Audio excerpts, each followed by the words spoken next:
The moment stays with me, even now. We were sitting at the small kitchen table, the one we bought when we were young and hopeful. The evening light was soft, falling across his face. He did not raise his voice. He did not look angry. That almost hurt more. He said it calmly, like he was stating a simple fact. "You know," he said, "sometimes I feel like you never really did anything for me." I remember blinking. Once. Twice. I smiled, because I did not know what else to do. Inside me, something went very quiet. For years, my life had moved around his needs. His schedule. His dreams. His worries. I had learned to listen for the sound of his car pulling into the driveway, to time dinner just right, to wake before sunrise when he had early meetings. I had told myself this was love.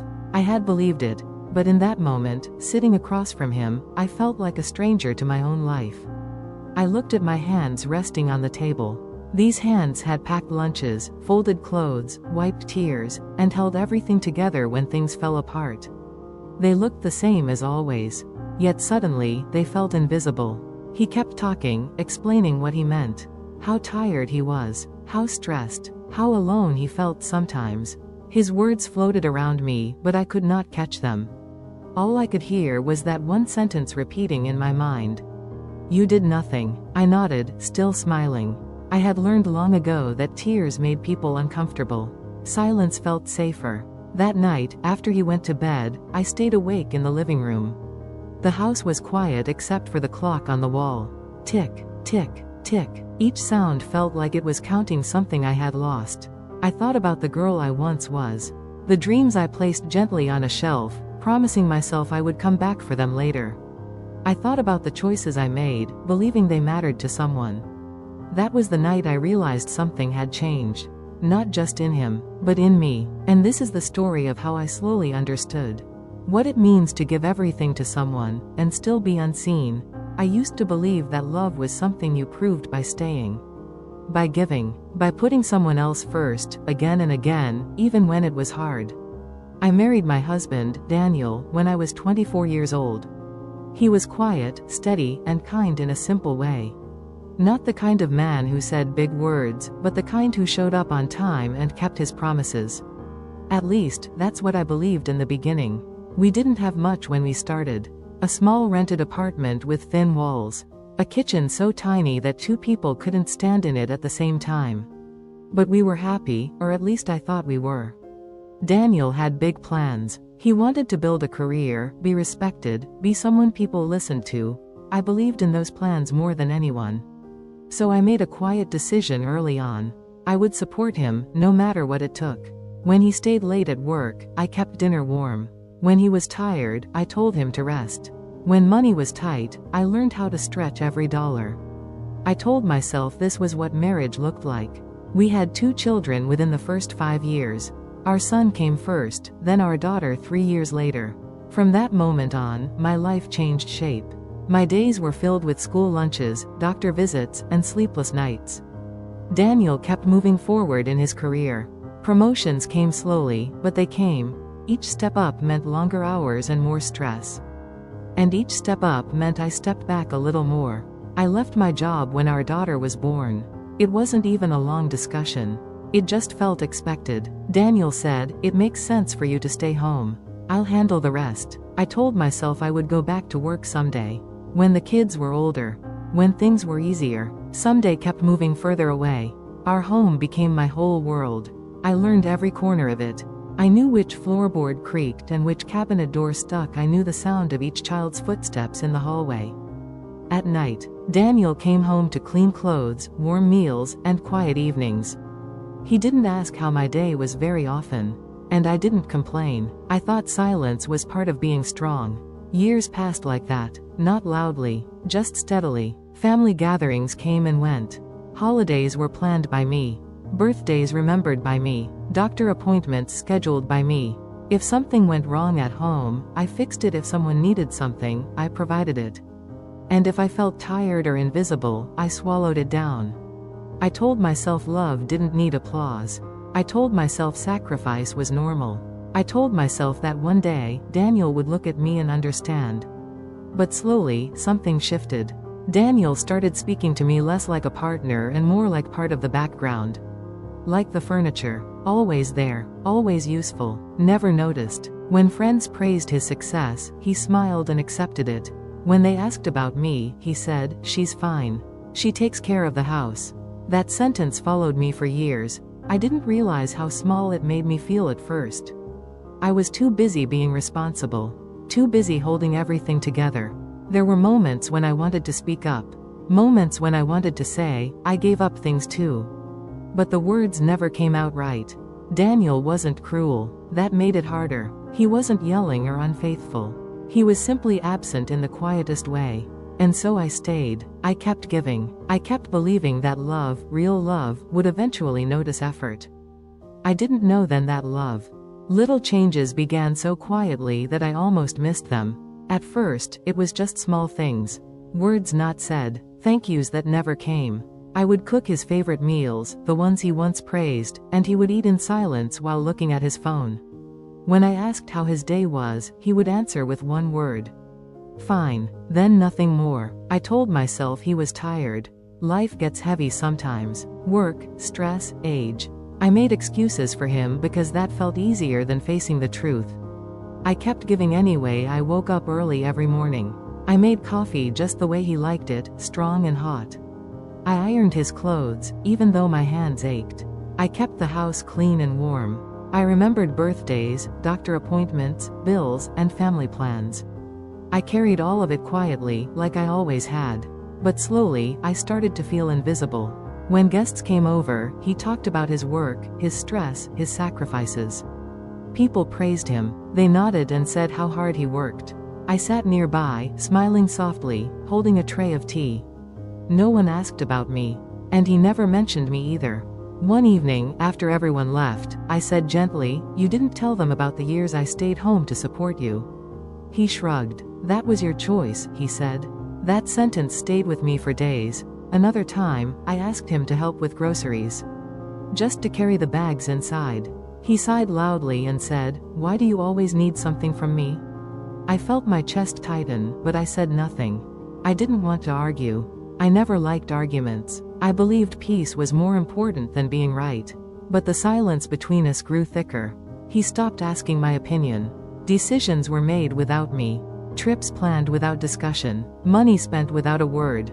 When I tried to speak, he interrupted or walked away. Sometimes, I would sit alone at the kitchen table after dinner listening to the sound of dishes cooling. The house felt bigger then. Colder. I would look at the walls I had cleaned for years and wonder when they stopped feeling like home. I started questioning myself. Maybe I wasn't doing enough. Maybe I should try harder. Be quieter. Be better. So I did more. I stopped buying things for myself. I smiled even when my heart felt heavy. I swallowed my feelings and told myself this was marriage. This was love. You give without counting. But deep inside, a small voice whispered that something was wrong. The night he forgot our anniversary was the first real crack, not because of the date. But because when I reminded him, he laughed and said, "You care too much about small things." That night, I cried silently in the bathroom, sitting on the edge of the tub, holding my knees. I didn't want him to hear. I didn't want to explain why it hurt. I just wanted to feel seen. As weeks passed, his words became sharper. Not loud, just careless. He would say things like, "I'm tired of carrying everything alone," or, "You don't really understand pressure." Each time, it felt like a small cut. I wanted to scream, I carried us too. But my voice stayed inside. The conflict wasn't one big fight. It was many small moments that slowly broke something in me. And I didn't know yet that all of it was leading to one sentence. A sentence that would finally shatter the life I thought we shared. The moment that changed everything did not come with shouting or anger. It came quietly, on an ordinary evening, when the house felt heavier than usual. It was raining outside. The kind of slow rain that makes the world feel smaller. I was in the kitchen, washing the same cups I had washed every night for years. My husband was sitting at the table, looking at his phone, barely noticing me. I don't even remember what started the conversation. I think I asked him something simple. Maybe about dinner. Maybe about a bill. Something normal. He sighed. Not loudly. Just enough to show he was tired of the moment. He looked up at me and said, "You know, you've never really done anything." For me, the words landed softly, but they cut deep. For a second, I thought I heard him wrong. I waited for him to laugh, or correct himself, or say he didn't mean it that way. But he didn't. He kept talking, like he was listing facts. I worked all my life. I provided everything. I carried this family. I stood there, my hands still in the sink, water running over my fingers. My chest felt tight, like the air had left the room. I wanted to speak. I wanted to remind him of the nights I stayed awake when he was sick, of the years I packed his lunches, of the dreams I let go of so he could chase his, of the job offers I refused, of the friends I slowly lost, of the woman I slowly became quieter. But none of those words came out. Instead, I heard myself say softly, "Oh." That was all. I dried my hands and walked to the bedroom. I closed the door behind me and sat on the edge of the bed. The same bed we had shared for decades. That was when it hit me. Not anger, not hate, just a deep, heavy understanding. He truly did not see me anymore. Not as a partner, not as a woman who gave, not even as someone who mattered in his story. In his eyes, I was invisible. I looked at my reflection in the mirror. My tired eyes, my quiet face, my hands that had worked without applause. And for the first time, I asked myself a question I had avoided for years. When did I stop being seen, and when did I allow it? That night, something inside me shifted. Not loudly, not suddenly, but permanently. I realized that the pain was not just his words. The pain was that I had accepted silence for so long. That was the moment I knew. This was not just about appreciation. This was about my life, and I could not ignore that truth anymore. After the words left his mouth, the house felt different. Not louder, not broken, just empty. I did not argue with him that night. I did not list everything I had done. I did not raise my voice or cry in front of him. I simply nodded and went to the bedroom, closing the door softly behind me. I sat on the edge of the bed and listened to my own breathing, slow and uneven, like I was learning how to breathe again. That night, I did not sleep much. I stared at the ceiling and replayed my life in quiet pieces. The years passed through my mind like old home videos. Me waking early to pack his lunches. Me sitting beside hospital beds. Me putting my dreams away in drawers labeled, later. Me telling myself that love meant patience, and patience meant silence. By morning, something inside me had shifted. It was not anger. It was clarity. I realized that waiting to be seen had slowly made me invisible. And I understood something else too. Appreciation cannot be forced. Love cannot grow where effort is ignored. That day, I did something small but brave. I made breakfast for myself only. I sat at the kitchen table alone and ate slowly. For the first time in years, I did not rush. I did not think about his schedule or his mood. I just sat there, listening to the quiet. When he came into the kitchen, he looked confused. "You didn't make coffee?" he asked. I looked up at him calmly. "No," I said, "I didn't." He stood there for a moment, unsure what to say. And in that silence, I felt something I hadn't felt in a long time. Peace. Over the next few days, I stopped filling every empty space. I stopped fixing things before they were broken. I stopped apologizing for needing rest. I went for walks alone. I read books I used to love. I called an old friend and laughed until my chest felt light again. He noticed the change. One evening, he sat across from me and said quietly, "You seem different." I nodded. "I am," I said. I had to become someone again. He did not reply right away. I could see something in his face then. Not pride, not confidence, something closer to uncertainty. A week later, he asked if we could talk. We sat on the couch where we had spent so many silent evenings. His voice was softer than I remembered. He told me he hadn't meant what he said, that he was stressed, that he took things for granted. I listened, really listened, and then I spoke. I told him how his words had landed, how they erased years of quiet effort, how they made me feel small in my own life. I did not accuse him. I did not beg him.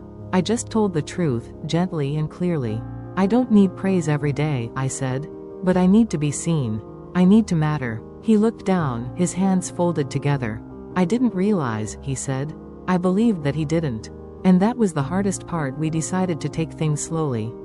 Not to rush into fixing, but into understanding. Some days were awkward. Some were quiet. Some felt hopeful. He started asking instead of assuming. I started speaking instead of shrinking. Not everything changed overnight, but something important did. I stopped measuring my worth by how useful I was to someone else. I learned that love should not require disappearing, and that giving should never mean losing yourself completely. We are still learning, still adjusting, still human, but now, when I sit at the table, I take up space. And when I speak, I do not whisper my needs anymore, because even if someone forgets what you've done for them, you must never forget who you are. I look back now, and I understand something I did not understand before. Love is not only about giving. It is also about being seen. I spent many years believing that if I gave enough, if I stayed quiet enough, if I worked hard enough, love would naturally notice me. But love does not grow well in silence. It needs care from both sides.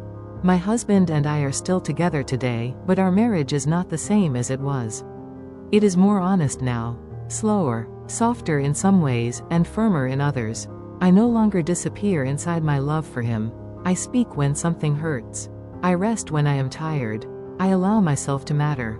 Sometimes, late at night, I sit by the window with a cup of tea. The house is quiet. The past feels far away, like an old photograph kept in a drawer. I do not feel angry when I think of those years anymore. I feel gentle, toward myself most of all. If you are listening to this and feel unseen, I want you to hear this clearly. Your sacrifices count, even if no one thanked you. Your effort matters, even if someone forgot it. And it is never too late to choose yourself again. Love should not erase you. It should sit beside you. That is the lesson I learned too late, but not too late to live by.